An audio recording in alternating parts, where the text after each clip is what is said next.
የዕቃ መያዣ የፕላስቲክ ምርቶች ከወር በኋላ ሙሉ በሙሉ ከገበያ ይወጣሉ።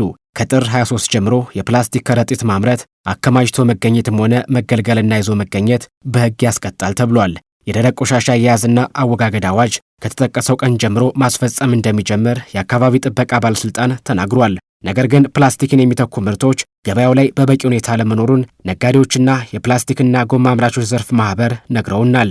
ያነጋገርናቸው ነጋዴዎች ከምርት አቅርቦት ባለፈም በዋጋቸው የወረቀት ከረጢቶች ውድ መሆናቸውንም ተናግረዋል።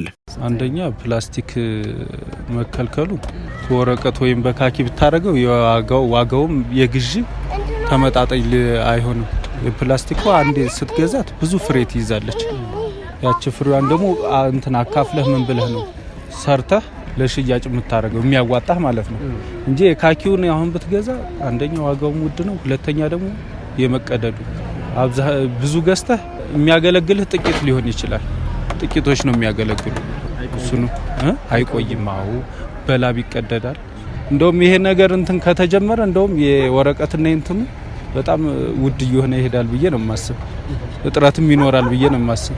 አሁን ለስ ገበያ ላይ ታህል ብዛት አለ ስታዩ? እስካሁንማ የለም።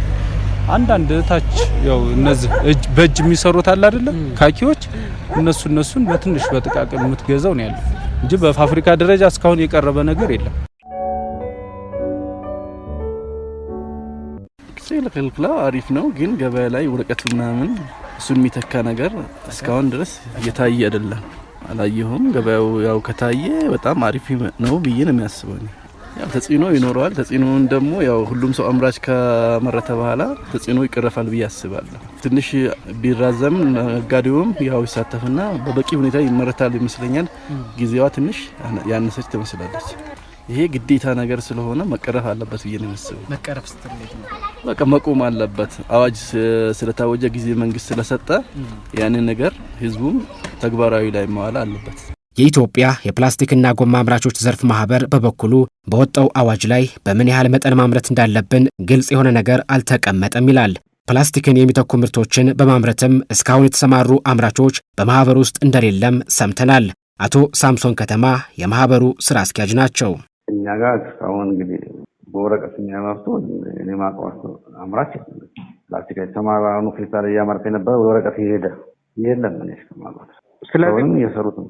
ስታንዳርዱ ይዞርና ይሄ በዚህ መሰረት አምርቱ ተብሎ ቢሰጣቸው እኮ አኮርዲንግ ቱ ዛት ያመርታሉ። ከዛ በታች ከደረጃ በታች የሚያመርቱን እርምጃ መውሰድ። አንድ ጊዜ በላይ የሚመረተውን እኛ የከለከልነው ስሱን ነው የሚሉኝ ነው መሰለኝ። ስሱማ ይከለከልኛል ከደረጃ በታች ነው ማለት ነው።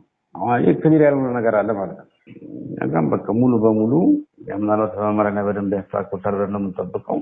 አዋጁ ግን ድፍን ያለ ነው ማለት ነው። ፕላስቲክን የሚተካ ምርት ለማምረት በቂ ግብዓት የለም ያሉት አቶ ሳምሶን ደረጃውን የጠበቀ የፕላስቲክ ከረጢት እንድናመርት ግን ግልጽ የሆነ ነገር መቀመጥ አለበት ብለዋል። በቂ ምርት የምትለኝው ምንድነው? ወረቀትና ማለት ሴት ነው የመጣው ወረቀት የወረቀትን ዋጋ ታውቀዋለህ አይደል? ወረቀት አካባቢን ዲፎሬስቴሽን ያመጣል። ለእንትን ነው አይደል? ወረቀት እጥረት አለ ጭራሽ እንኳን ለባግ ማለት ነው። ፕላስቲክ የቴክኖሎጂ ውጤት ነው። አሁን ዓለም ላይ ቴክኖሎጂ ሄዶ ባዮዲግሬዴብል ፕላስቲኮች አሉ። ባዮዲግሬዴብል የሚያደርጉ አሁን የፕላስቲክ ችግሩ እነሱ ይስታሉ ለአንድ ፊል ላይ ቶሎ አይበሰብስም ነው። አሁን ሌሎች ሀገሮች ላይ ተሞክረዋል። ባዮዲግሬዴብል የሆኑ ፕላስቲክ ባጎች አሉ። ወደ እነሱ የሚመጣበትን መንገድ መሄድ ነው።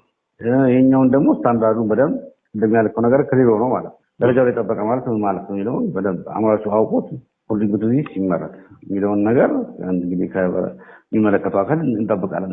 ከወር በኋላ ተግባራዊ ይደረጋል የተባለው የደረቅ ቆሻሻ አያያዝና አወጋገድ አዋጅ ማንኛውም ሰው አንድ ጊዜ ብቻ ጥቅም ላይ የሚውል ፕላስቲክ ከረጢት ይዞ ከተገኘ ከ2 እስከ 5 ሺህ ብር እንዲቀጣ ተደንግጓል። የፕላስቲክ ከረጢት ያመረተ ወይም አገር ውስጥ ያስገባ ለገበያ ያቀረበና የሸጠ እንዲሁም ያከማቸ ደግሞ ከ50 ሺህ ብር እስከ 200 ሺህ ብር እንዲቀጣ በአዋጁ ተደንግጓል።